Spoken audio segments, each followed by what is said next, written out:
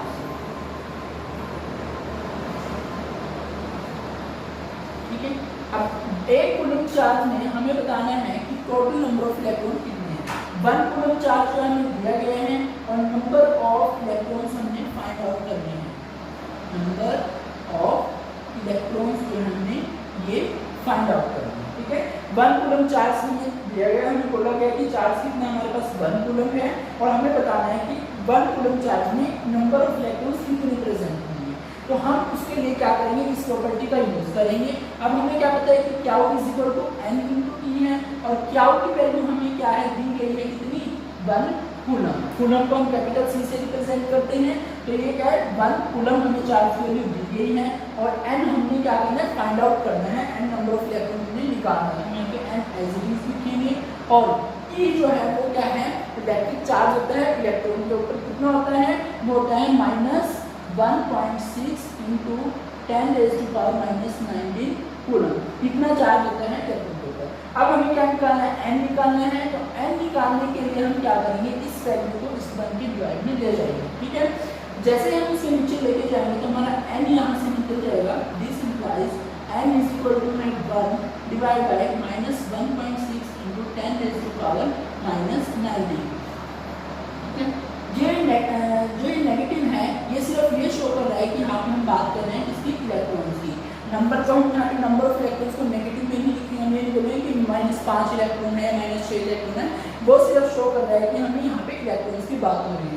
तो जब हम इस न्यूमेरिकल वैल्यू को सॉल्व करेंगे तो हमारा आंसर आ जाता है 6.25 इंटू 10⁻18, यानी कि हमारे 1 कूलम चार्ज में कितने नंबर ऑफ इलेक्ट्रॉन्स प्रेजेंट होते हैं। हम इसको क्या करते हैं राउंड ऑफ करके याद रख सकते हैं कि हमारे 1 कूलम चार्ज में 6 × 10⁻18 इलेक्ट्रॉन्स होते हैं, ठीक है।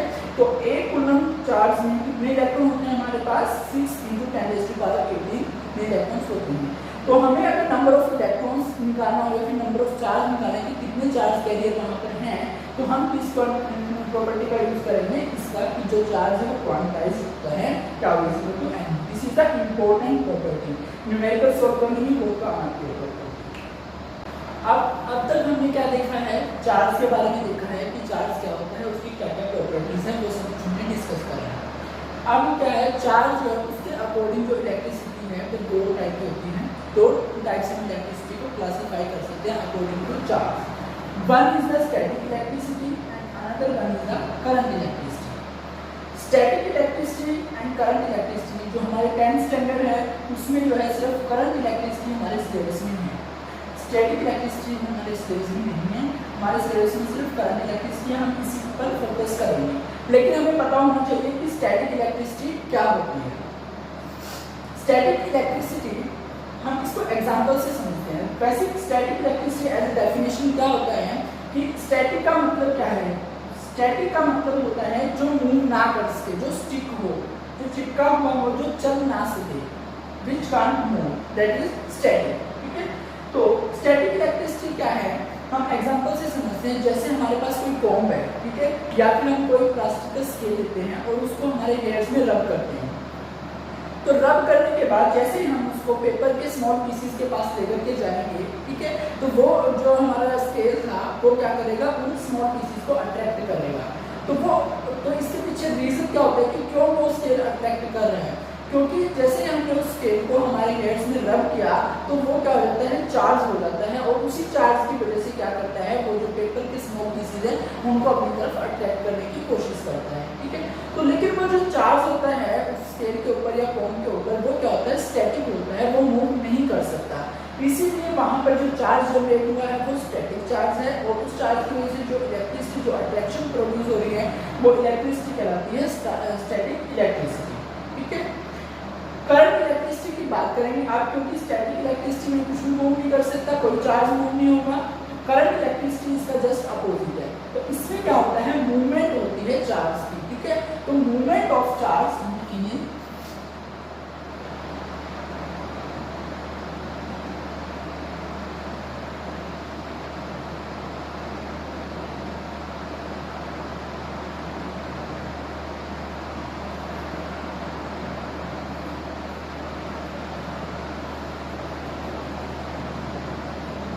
तो जो करंट इलेक्ट्रिसिटी है वो क्या होता है, मूवमेंट ऑफ चार्ज होता है इन स्पेसिफिक डायरेक्शन। जब कभी चार्ज जो है स्पेसिफिक डायरेक्शन में मूव करेगा तब हम वहाँ बोलेंगे कि क्या है, करंट इलेक्ट्रिसिटी है, या फिर हम उसको बोलेंगे कि वो क्या है, करंट प्रोड्यूस हो रहा है, ठीक है। तो करंट का प्रोड्यूस होगा जब इलेक्ट्रॉन्स या फिर कोई चार्ज जो है वो मूव करेगा किसी स्पेसिफिक डायरेक्शन में, तो वहाँ पे जो इलेक्ट्रिसिटी प्रोड्यूस होगी वो होगी करंट इलेक्ट्रिसिटी, और उसी को हम बोलते हैं करंट। अब हम करंट के बारे में देखेंगे कि करंट क्या है। करंट क्या है, करंट क्या होता है, it is the rate of flow of electric charge, यानी कि इलेक्ट्रिक चार्ज के फ्लो का जो रेट है वो होता है करंट। हम इसको इस तरीके से भी डिफाइन कर सकते हैं कि it is the flow of charge पर यूनिट टाइम। अब रेट क्या है, हम टाइम के अकॉर्डिंग देखेंगे कि कितने टाइम में कितना चार्ज फ्लो कर रहा है, तो उसको बोला जाता है रेट, ठीक है। और उसी rate of flow of charge को क्या बोला जाता है, करंट बोला जाता है। तो करंट क्या है, current is the rate of flow of electric charge, ठीक है। और we can define the current in this way, similarly it is the flow of charge per unit time, ठीक है। Mathematically we can represent it by current is the flow of charge flowing per unit time divided by time होता है, ठीक है। तो current is equal to charge flowing divided by time, ठीक है। अब करंट को जो है हम रिप्रेजेंट करते हैं सिंबल I से, चार्ज को हम रिप्रेजेंट करेंगे Q से, और टाइम को हम रिप्रेजेंट करते हैं स्मॉल t से, ठीक है। तो I इज इक्वल टू क्या डिवाइड बाय T हो जाता है, ठीक है। हम अगर क्या करेंगे, इस T को इधर क्रॉस मल्टीप्लाई करवा देते हैं तो हम क्या चार्ज भी यहाँ से निकाल सकते हैं, तो क्या होता है, क्या is equal to I multiply T, ठीक है। तो करंट क्या होता है, charge flowing per unit time, ठीक है। अब जो हमने करंट की बात करी है, तो अब क्योंकि करंट जो यहाँ पे चार्ज है इसकी ऐसा यूनिट क्या होती है, कूलम, टाइम की ऐसा यूनिट क्या होती है, सेकंड, तो ये क्या बन गया, कूलम पर सेकंड, ठीक है। तो करंट की जो ऐसा यूनिट है वो क्या होती है, एम्पियर होती है, ठीक है। एम्पियर को हम रिप्रेजेंट करते हैं कैपिटल A के साथ, ठीक है। तो एम्पियर क्या हो गया यहाँ पे, जो चार्ज है हमारा करंट जो है वो क्या हुआ, T हो गया, ठीक है। और क्या चार्ज की ऐसा यूनिट होती है कूलम, और टाइम की ऐसा यूनिट होती है सेकंड, यानी कि कूलम पर सेकंड। और हमने बोला कि जो करंट है उसके ऐसा यूनिट क्या है, एम्पियर, तो इसका मतलब एम्पियर किसके बराबर हो रहा है, कूलम पर सेकंड, ठीक है। उसके बाद जो ये एम्पियर है, करंट के ऐसा यूनिट को एम्पियर नाम क्यों दिया गया है, एक साइंटिस्ट है उनके ऑनर में, और साइंटिस्ट का नाम क्या है, एंड्रे मैरी एम्पियर।